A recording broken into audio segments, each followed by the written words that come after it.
Hello everyone, my name is Priyojuti Dey, and recently I have participated in the IELTS exam. My overall score was 7.5. Individually, I got 8 on listening, 7.5 on reading, 6.5 on writing, and 7 on speaking. I'm a student of HEXA'S Zindabazar, and my bench number is 19523.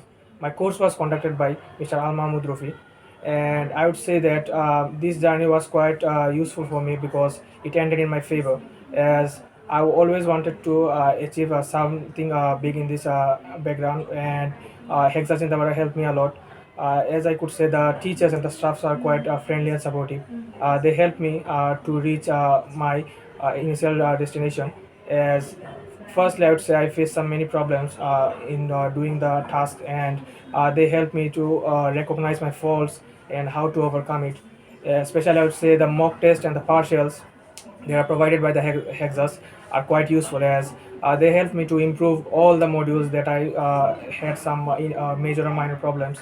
And also, after recognizing it, my teachers helped me to overcome, and I would say that they also give me some tips and tricks that were quite useful for me and helped me to achieve the my desired score that I got. And I would say that I'm forever grateful to Hexas in the Bazaar for their contribution to my success. Thank you.